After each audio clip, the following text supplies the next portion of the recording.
Hello students, welcome to Shri Shyam Shikshan Sansthan online classes. ये students mathematic में mean value theorem का हमारा लेक्चर नंबर 3 है, जिसमें हम डिस्कशन करेंगे रोल्स प्रमेय के कुछ मोस्ट इम्पॉर्टेंट एग्जांपल्स के बारे में और कुछ क्वेश्चंस के बारे में। ठीक है स्टूडेंट्स, रोल प्रमेय में हमने क्या देख लिया स्टूडेंट्स। वैसे हमारा जो लेक्चर है स्टूडेंट्स, आज हमारे क्वेश्चंस हैं या क्वेश्चंस ऑन रोल्स थ्योरम। आज हम रोल प्रमेय के जो मोस्ट इम्पोर्टेंट क्वेश्चंस है, एग्जांपल्स है, वो वाले देखेंगे। ठीक है स्टूडेंट्स, तो ये जो चैप्टर है स्टूडेंट्स, इसमें या फर्स्ट या कहने का मतलब है ये है फोर्थ चैप्टर है, फोर्थ ए से पहले 5 एग्जाम्पल है स्टूडेंट्स, मोस्ट इम्पोर्टेंट है। 5 एग्जाम्पल है, 5 आपको करने हैं। तो मैं एग्जाम्पल नंबर 1 और एग्जाम्पल नंबर 4 करवाऊंगी। इनके बीच में जो एग्जाम्पल रहते हैं वो आपको करने हैं। कोई एक आधा जो इंपॉर्टेंट क्वेश्चन है पेपर में आया वो मैं आपको करवाऊंगी। तो एग्जाम्पल नंबर 1 है फ्रेंड्स हमारा रोल्स थ्योरम का एग्जाम्पल नंबर 1 है। पहले हमें फंक्शन पे रोल प्रमेय लागू करनी है। इसने एग्जाम्पल नंबर 1 में बोला है कि निम्न फलनों का उनके सम्मुख प्रदर्शित अंतराल के रोल प्रमेय का सत्यापन कीजिए। रोल प्रमेय लागू करनी है, सत्यापित करनी है फंक्शन जो दिया गया है। तो फलन है एफ एक्स इक्वल टू फलन है हमारे पास x+3 फलन है स्टूडेंट्स हमारे पास x+3 e⁻⁻x/2 इंटरवल है x बिलोंग्स टू -3 और 0, x बिलोंग्स टू -3 और 0। ये वाला हमारा क्या स्टूडेंट्स अंतराल है। ठीक है स्टूडेंट्स, तो सबसे पहले क्या करना है, पहले तो हमें देखना है कि इसमें रोल प्रमेय लागू होती है या नहीं होती है। रोल प्रमेय लागू कब होती है स्टूडेंट्स, रोल प्रमेय की हमारे पास 3 कंडीशन होती है। पहला कि फलन जो है इस ये इंटरवल दिया गया, इसमें क्या होना चाहिए, इसमें कंटिन्यूस होना चाहिए, डिफरेंशिएबल होना चाहिए छोटे अंतराल में, और जो अंतराल के दोनों पॉइंट है उन पे फंक्शन का मान बराबर होना चाहिए। अगर इन तीनों में से कोई भी 2 कंडीशन है वो इंटरवल सेटिस्फाई करता है, फंक्शन सेटिस्फाई करता है, तब उस पर रोल प्रमेय लागू होती है। ठीक है स्टूडेंट्स, रोल प्रमेय तभी लागू होगी जब हमारे पास इन दोनों पॉइंटों के बीच का कोई पॉइंट आ जाएगा कि उस पे फंक्शन के डेरिवेटिव का जो मान है वो क्या है, 0 है। फंक्शन के डेरिवेटिव का मान क्या है, 0 है। तो वो देखेंगे वो पॉइंट है या नहीं है।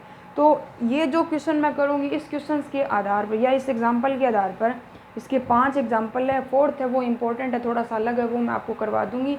उसके अलावा जो 4-5 रहते हैं वो आपको करने सिमिलर इसी के अकॉर्डिंग करने। ठीक है स्टूडेंट्स, कंटिन्यूटी आनी चाहिए, डिफरेंशिएबिलिटी आनी चाहिए, और जो मैं आपको क्वेश्चन बताऊंगी वो क्वेश्चंस भी आपको ही करने हैं। कोई एक आधा क्वेश्चन है जो करवाने वाला जो मैं आपको करवाऊंगी। तो यहाँ पे क्या है, एफ एक्स इक्वल टू ये वाला हमारा पूरा फंक्शन है। ठीक है स्टूडेंट्स, तो सॉल्यूशन देखिए इसका, रोल्स प्रमेय सत्यापित करनी है, वो पॉइंट लेके ही आना है कि इनके बीच में एक पॉइंट है ऐसा जहाँ पे इस फंक्शन का मान क्या है, इस फंक्शन का मान 0 है, फंक्शन के डेरिवेटिव का मान 0 है। तो पहले R1 कंडीशन है। R1 में क्या देखना है स्टूडेंट्स, पहले लिख लेंगे क्योंकि एफ एक्स बराबर x+3 है स्टूडेंट e⁻⁻x/2, इसको मान लिया समीकरण नंबर 1। ठीक है स्टूडेंट, पहले एक लाइन लिख देंगे इस फंक्शन के लिए। फंक्शन है, देखिए स्टूडेंट ये फलन जो है ना वो 2 फंक्शन का गुणा है। ये तो क्या है, बहुपद फलन है, बहुपद ही है, x² है प्लस 3x है, तो एक बहुपद है ना, द्विघात का क्या है, बहुपद है, क्वाड्रेटिक पोलिनोमियल है, द्विघात बहुपद है। और ये वाला क्या, चरघातांकी फलन, एक्सपोनेंशियल फंक्शन है। और हमने डिफरेंशिएबिलिटी वाले चैप्टर में, कंटिन्यूटी वाले चैप्टर में देखा था कि जो बहुपद फलन होते हैं वो इस इंटरवल के प्रत्येक मान के लिए, कि कोई भी फलन स्टूडेंट्स वो परिभाषित होना चाहिए उस अंतराल में। डिफाइन कब होगा, जब उस अंतराल का मान इन्फिनिटी नहीं आएगा तब डिफाइन होगा वो। अगर इन्फिनिटी आ जाता है किसी भी पॉइंट पर, किसी भी इनके बीच के किसी भी बिंदु पर फलन का मान इन्फिनिटी आ जाता है तो वो परिभाषित नहीं होता। तो यहाँ पे देखेंगे कि नीचे कोई x आता है या नहीं आता है। अगर नीचे इसमें 0 भी शामिल है तो 0 पे इसका मान इन्फिनिटी हो सकता है स्टूडेंट्स, परंतु e⁻ जो है स्टूडेंट्स वो नीचे आती है, परंतु e का जो मान है वो किसी भी किसी भी वास्तविक नंबर के लिए का मान क्या नहीं होता, अनंत नहीं होता। e की माइनस इन्फिनिटी का मान 0 होता है स्टूडेंट्स। तो यहाँ से क्या करेंगे स्टूडेंट्स, पहले लिखेंगे क्योंकि फलन एफ एक्स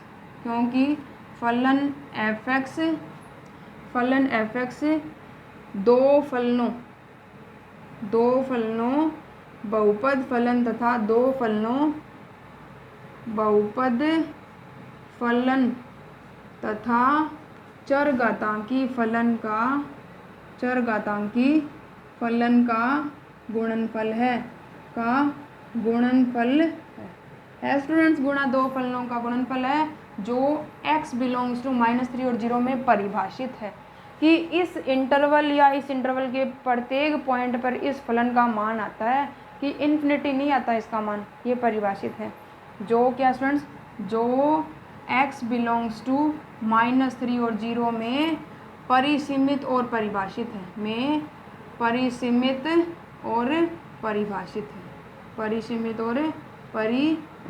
है। ये एक लाइन लिख दी स्टूडेंट्स। अब रोल पर में की कंडीशन लिखेंगे। बहुपद फलन है, इंटरवल में परिभाषित है तो इस इंटरवल के प्रत्येक मान के लिए सतत होगा। एक्सपोनेंशियल फंक्शन है, यह भी इस इंटरवल के प्रत्येक मान के लिए सतत होते हैं। चरघातांकी फलन सतत होते हैं रियल नंबर के लिए। मैंने डिफरेंशिएबिलिटी में आपको एग्जांपल भी करवाया है, ठीक है स्टूडेंट। तो पहले कंटिन्यूटी और डिफरेंशिएबिलिटी आपको अच्छी तरह से पढ़नी पड़ेगी। तो पहले हम R1 इसके लिए लिखते हैं।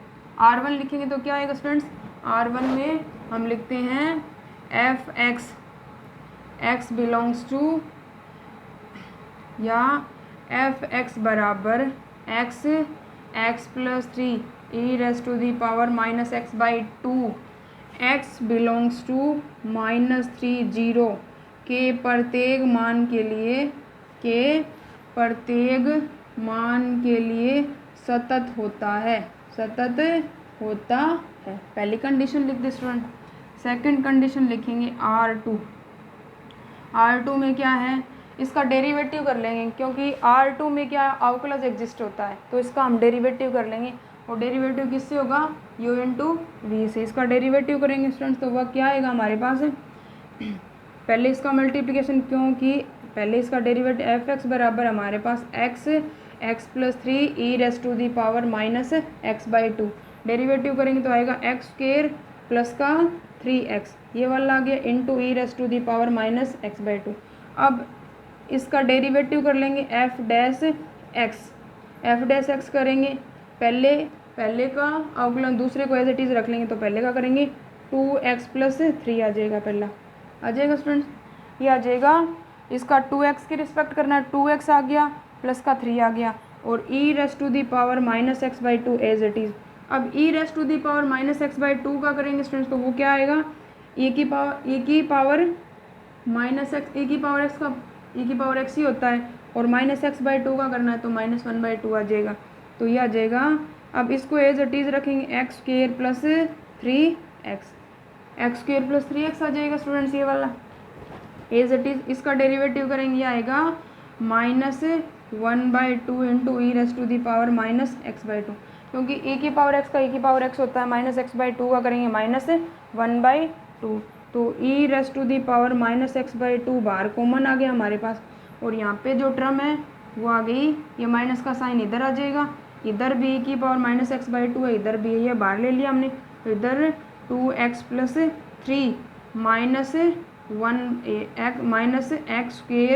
प्लस 3x/2, ये वाला मान आ गया स्टूडेंट्स हमारा डेरिवेटिव। तो इस डेरिवेटिव को देखने से पता चल रहा है स्टूडेंट्स, ये हमारा डेरिवेटिव एफ डैश एक्स है, ये वाला है हमारा डेरिवेटिव एफ डैश एक्स। ये भी समीकरण नंबर मान लिया इसको 2। समीकरण 2 में जो डेरिवेटिव है वहाँ पे ना तो नीचे इस बहुपद फलन के कहीं x आए हैं, इसका मतलब ये जो इंटरवल है हमारा, मतलब x बिलोंग्स टू, अब की बार कौन सा अंतराल लेना है, -3 और 0, ये वाला इंटरवल लेना है छोटा। तो इस अंतराल के बीच के पॉइंट हो, 0 तो कहीं आएगा ही नहीं, तो इसका मतलब नीचे तो कोई ऐसा मान आया ही नहीं है कि अगर वो मान पुट करें तो इसका मान परिभाषित ना हो। ये परिभाषित ना हो, अनंत हो जाए तो अनंत तो किसी मान के लिए होगा नहीं, और ये डिफाइन होता है ये प्रत्येक रियल नंबर के लिए, क्योंकि इसका मान शून्य नहीं होता किसी भी रियल नंबर के लिए e की पावर x का। तो यहाँ से लिखेंगे समीकरण 2 से स्पष्ट है कि समीकरण 2 से स्पष्ट है कि एफ एक्स का अवकलज F dash X belongs to -3 0 के लिए विद्यमान है। इस इंटरवल में अवकलज विद्यमान होगा तभी अवकलनीय होगा। के लिए x बिलोंग्स टू -3 और 0 के लिए अवकलज के लिए विद्यमान है। अतः वह x बिलोंग्स टू -3 और 0 में अवकलनीय है स्टूडेंट्स, अवकलनीय है। अब थर्ड कंडीशन है हमारे पास R3। थर्ड कंडीशन क्या है स्टूडेंट्स? R3 हमारे पास थर्ड कंडीशन है। R3 में है स्टूडेंट्स, क्या है R3 में? R3 कहता है कि 2 पॉइंट है हमारे पास -3 और 0। दोनों पॉइंटों पे फंक्शन का मान क्या होना चाहिए स्टूडेंट्स? फंक्शन का मान हमारे पास दोनों पॉइंटों पे, क्योंकि फलन है एफ एक्स बराबर एक्स प्लस 3 e⁻⁻x/2। तो हमारे पास जो पॉइंट है x बिलोंग्स टू -3 और 0। तो पहले f का मान -3 पे देखेंगे। तो -3 बाहर x की जगह -3 पुट करना है। यहाँ पे -3 + 3 इंटू e⁻⁻3/2। तो बाहर यहाँ पे -3 + 3 ये 0 हो गया स्टूडेंट। तो मल्टीप्लिकेशन है तो इसका मतलब इसका मान आएगा 0। ठीक है स्टूडेंट्स। अब f0 पे मान देखना है। बाहर x है, मल्टीप्लिकेशन है तो बाहर 0 आते ही मान क्या आ जाएगा इसका? 0। तो यहाँ से पता चल रहा है स्टूडेंट्स, इसलिए f-3 बराबर f0 बराबर 0। अतः रोल प्रमेय की सभी शर्तें संतुष्ट होती है। दिस इम्प्लाइज f' बराबर 0। अतः उपर्युक्त विवेचन से स्पष्ट है कि रोल प्रमेय की सभी शर्तें संतुष्ट होती है। रोल प्रमेय की सभी शर्तें संतुष्ट होती है स्टूडेंट्स, संतुष्ट होती है। देन देयर एग्जिस्ट f' बराबर 0। c बिलोंग्स टू -3 और 0। तो इस इंटरवल के बीच का वो पॉइंट लेके आना हमें। तो f' हमने फाइंड किया था, हमारा आया था f' ये वाला। ठीक है स्टूडेंट। डेरिवेटिव करने के बाद f' जो हमारा आया था उसमें हमें क्या पुट करना है? वैल्यू पुट करनी है।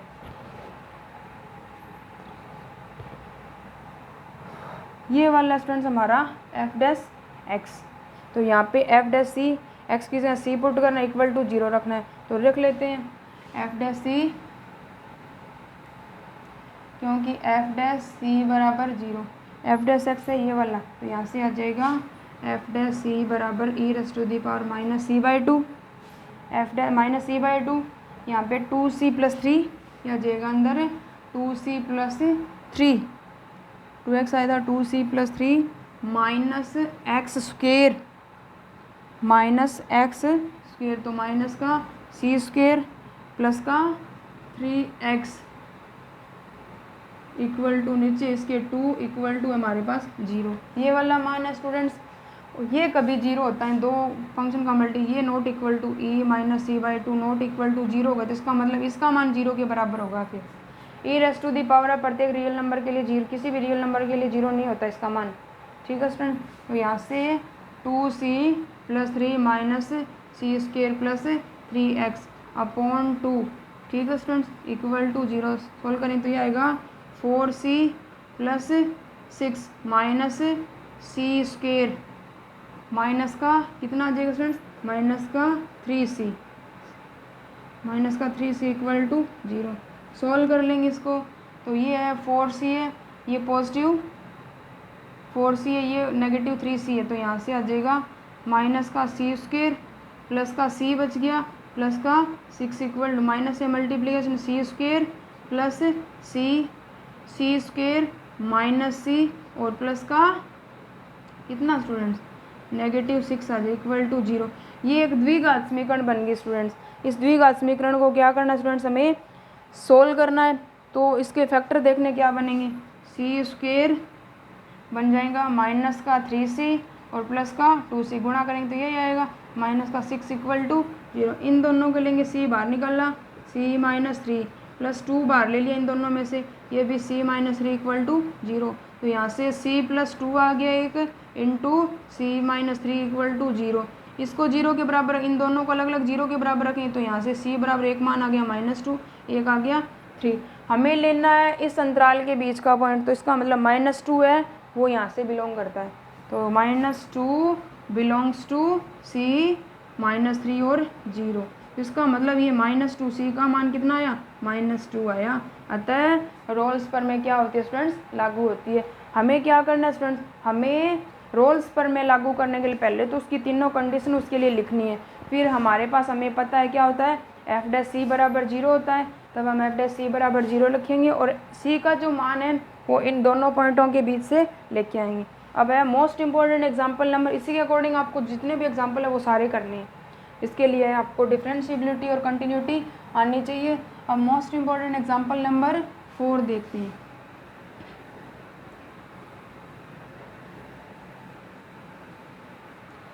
एग्जाम्पल नंबर 4 जो है स्टूडेंट्स, वहाँ पे एक इक्वेशन दी गई है। इसने एक इक्वेशन दी है इसमें कि ये जो समीकरण है, इसने कहा है कि दो इक्वेशन है स्टूडेंट्स कि प्रदर्शित कीजिए कि समीकरण है स्टूडेंट्स की। क्वेश्चन का स्टेटमेंट लिख रही हूँ पहले मैं, शो करना है, show that between any two roots of E x cos X then there exist at least one root of E x sine x equal to 1। इसने कहा है कि सिर्फ प्रदर्शित कीजिए कि समीकरण दे रखी है दो, प्रदर्शित कीजिए कि या शो दैट, शो करना है, इक्वेशन दे रखी है, ये वन इक्वेशन है e की x cos x equal to 1। एक तो इक्वेशन ये है कि किन्हीं दो मूलों के मध्य, कि इसके कोई दो मूल है, वो दो मूल हम मान लेंगे कि इसके दो मूल है, इसके दो मूलों के मध्य समीकरण दे रखी है, नीचे इसका कम से कम एक मूल विद्यमान है। ये हमें सिद्ध करना है कि इसके दो मूल हैं। शो दैट समीकरण के दो मूलों के मध्य, दो मूलों के मध्य समीकरण एक और दे रखी है, समीकरण e x sine x equal to 1 का कम से कम एक मूल विद्यमान है। ठीक है स्टूडेंट्स, ये वाला हमें क्या करना है, प्रूव करना है। तो पहले समीकरण के दो मूल मान लेंगे हम, ये मानना इस समीकरण के दो मूल है हमारे पास, ये वाले।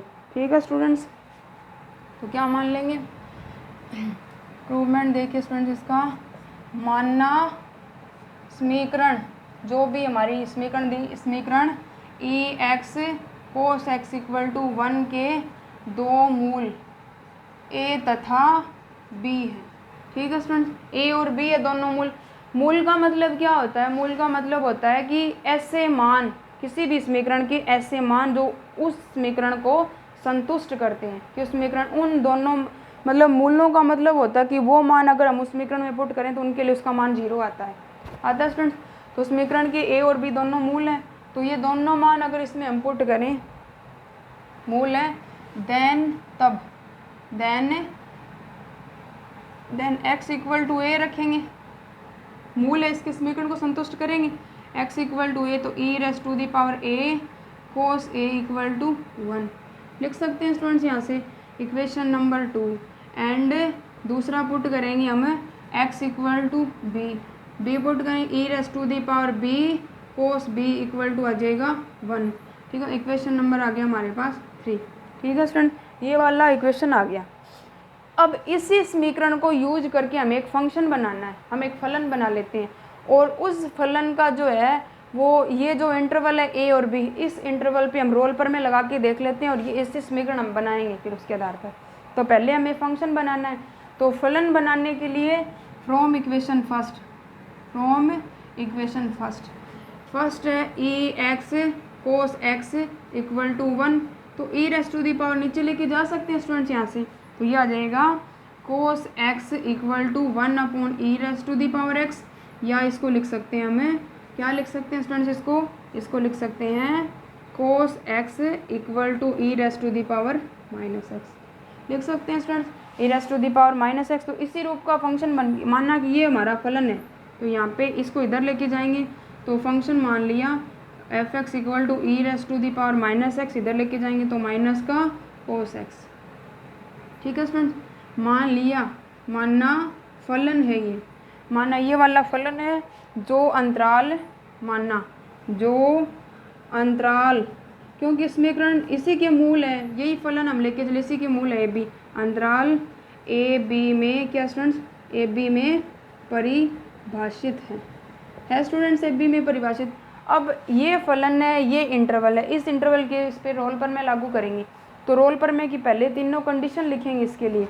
ठीक है स्टूडेंट्स, तो रोल पर में कि हम तीनों कंडीशन इसके लिए लिखेंगे तो क्या बनेगा, वो पहला है R1 फलन है हमारा, ये वाला फलन है, और इस अंतराल के लिए इसके ऊपर रोल पर में ये क्या है, त्रिकोणमितीय और चरघातांकी फलन का बीजगणित है। तो R1 लिखेंगे, R1 में क्या लिखेंगे, फलन या एफ एक्स बराबर e raise to the power minus x minus cos x, क्योंकि ये फंक्शन है और इस फंक्शन के और भी दोनों मूल है, दोनों मूल्यों के लिए मूल वही होते हैं जिनके लिए फलन डिफाइन होता है। तो एफ एक्स इक्वल टू ई के माइनस एक्स माइनस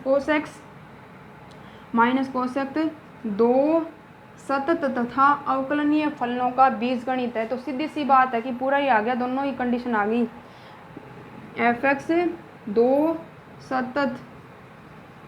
सतत फलनों का बीजगणित है, घटाओ है स्टूडेंट्स, बीजगणित है, अतः x belongs to A B में सतत होगा। ठीक है स्टूडेंट्स, R2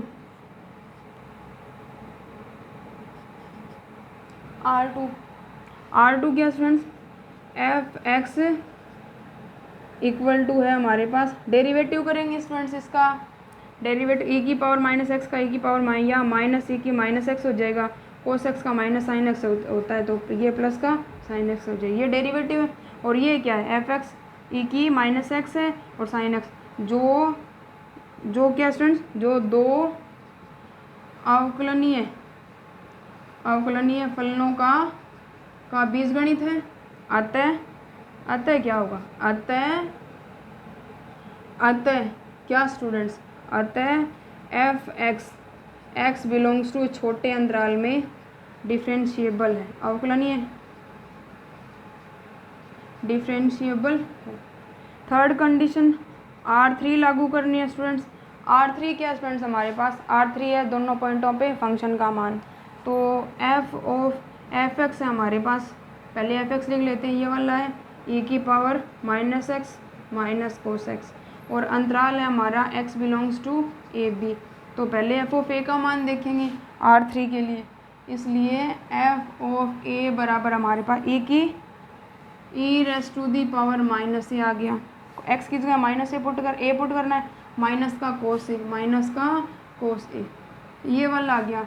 अब समीकरण 2 से देखिए स्टूडेंट्स, समीकरण दो से यहाँ से लिखेंगे, समीकरण 2 है ई ए कोस ए इक्वल टू 1, तो e raise to the power नीचे लेके जाएंगे तो ये आ जाएगा ई की माइनस ए बराबर कोस ए, माइनस ए बराबर क्या स्टूडेंट्स, कोस ए। तो कोस ए का जो मान है वो e raise to the power minus a put कर लेंगे स्टूडेंट्स इधर, तो एफ ऑफ ए बराबर e raise to the power minus a minus e की पावर माइनस ए, तो इसका मान आ गया 0। इसी प्रकार बी पे मान देखेंगे, इसी प्रकार एफ ऑफ बी बराबर ए की अब की बार ए पुट गया, बी पुट कर लें, ई की minus B minus cos B. अब फ्रॉम इक्वेशन कौन सी से, फ्रॉम इक्वेशन 3 से, 3 नंबर क्या है, ए की बी कोस बी ए की बी नीचे लेके जाएंगे तो कोस बी का मान आ जाएगा, या ए की B cos B equal to 1, तो कोस बी इक्वल टू आ जाएगा ए की माइनस बी।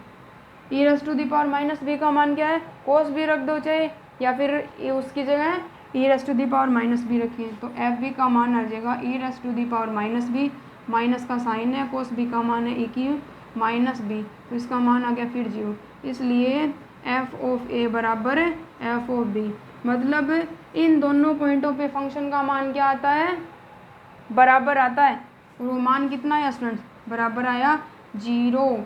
अतः रोल्स पर में संतुष्ट लागू होती है। अतः फलन एफ एक्स इक्वल टू, जो फलन हमने बनाया था वो वाला F X equal to E raise to the power minus x minus cos X पर रोल पर में लागू होती है। इसलिए एफ डैश सी बराबर 0, जहाँ पे सी जो है वो किन के बीच का पॉइंट होगा, ए और बी के बीच का पॉइंट होगा स्टूडेंट यही रोल पर में। तो एफ डैश एक्स क्या है हमारा, एफ डैश एफ एक्स है ये वाला, एफ डैश एक्स है हमारा ये वाला, एफ डैश एक्स हमें एक्स की जगह सी पुट करना है, तो ये आ जाएगा माइनस का ए की माइनस सी प्लस का साइन एक्स, ठीक है students, equal to 0, sine C equal to 0, C belong करेगा ए और बी के बीच से। इसको देखते रहिए आप e raise to the power minus c का पूरी टर्म में भाग दे देंगे, e raise to the power minus c का पूरी टर्म में भाग दे देंगे। तो यहाँ से ई रेस टू दी माइनस सी है, तो ये माइनस सी ई की माइनस सी का भाग दिया, प्लस साइन सी है ई की माइनस सी, 0 अपॉन ई की माइनस सी, यहाँ पे सी बिलोंग्स टू है ए बी, ठीक है स्टूडेंट्स। ये हो गया 1 -1 हो गया -1 प्लस ये ऊपर लेके जाएंगे ए की सी पोस्ट, तो ए की सी साइन सी इक्वल टू 0, जहाँ पे सी बिलोंग करेगा हमारे पास ए और बी के बीच से। हम इसने कहा था कि ये इक्वेशन है, इसके दो मूलों के बीच में इस समीकरण का एक मूल विद्यमान है, तो ये एक जो है वो इधर ले जाएंगे, तो यहाँ पे ये समीकरण ही बन गई हमारी नहीं अब, तो ये आ जाएगा ए की सी साइन सी, क्योंकि सी पुट किया तब इस इक्वेशन का मान जी, इसका मतलब सी जो है वो इस इक्वेशन को संतुष्ट करता है, सी जो है वो इसका एक मूल है और सी का जो मान है वो इन दोनों पॉइंटों के बीच में। अतः इस समीकरण के दो मूलों के बीच में इसका एक मूल एग्जिस्ट है जो इस समीकरण को पूरा संतुष्ट कर रहा है, ठीक है स्टूडेंट्स। तो ए की सी साइन सी और ये 1 इधर इक्वल टू 1, और सी जो है वो इन दोनों पॉइंटों के बीच में है। अब सी की जगह क्या रख लेंगे, एक्स इक्वल टू सी है, दोनों पॉइंटों के बीच में है, तो हमारी जो समीकरण है ई की X sine x equal to 1 का एक मूल लिखें, का एक मूल इसके ए तथा बी के बीच में विद्यमान है, ठीक है स्टूडेंट। मोस्ट इम्पॉर्टेंट एग्जाम्पल है, पेपर में आया हुआ भी है, तो इस एग्जाम्पल के अकॉर्डिंग ही आपको इसके जो क्वेश्चन है स्टूडेंट्स वो वाले सोल्व करने हैं। इसके एग्जाम्पल है 5 और पाँचों आपको करने हैं। क्वेश्चन है स्टूडेंट्स, एक्सरसाइज हमारी है 4th ए, 4th ई में क्वेश्चन नंबर फर्स्ट आपको करना है, रोल पर में की वैधता की जांच करनी है। 3 दिए गए हैं फंक्शन, जैसे हमने ओनली जांच करनी है कि इन पे रोल पर में लागू होती है, या जहाँ पे सत्यापन करना हो वहाँ पे सी का मान हमें ज्ञात करना है। आगे क्वेश्चन नंबर 2 है, निम्न फलनों का उनके सम्मुख पर्दे अंतराल रोल पर में का आप सत्यापन करना है, तो 2 में हमें सी का मान ज्ञात करना है क्वेश्चन नंबर 2 में। और 3rd में रोल पर में की शर्तों को संतुष्ट कर दें क्या। अब 2 क्वेश्चन नंबर 3rd जो है उसमें हमें देखना है कि रोल पर में की शर्तों को संतुष्ट करते हैं या नहीं है। तो 3rd और 4th का एक क्वेश्चन में आपको जो हमारा मीन वैल्यू थ्योरम का नेक्स्ट लेक्चर होगा उसमें करवा दूँगी, ठीक है स्टूडेंट। ये तो हमारा लेक्चर नंबर 3rd है, जिसमें हमने डिस्कशन किया 2 मोस्ट इम्पॉर्टेंट क्वेश्चन एग्जाम्पल्स पर रोल पर में की। मोस्ट इम्पॉर्टेंट है, दोनों पेपर में आए हुए 5 एग्जाम्पल है, 5 आपको करने। तो लेक्चर नंबर 4 में हम क्या करेंगे, लेक्चर नंबर 4 में हमें कुछ क्वेश्चंस पर डिस्कशन करेंगे जो टफ होंगे उन पर, और बाकी आपको करने ही है, ठीक है स्टूडेंट्स। लेक्चर नंबर 4 में डिस्कशन करेंगे, वो होंगे क्वेश्चन ऑन रोल थ्योरम, या 4th ए एक्सरसाइज के हम क्वेश्चन स्टार्ट करेंगे, ठीक है स्टूडेंट्स। Thank you.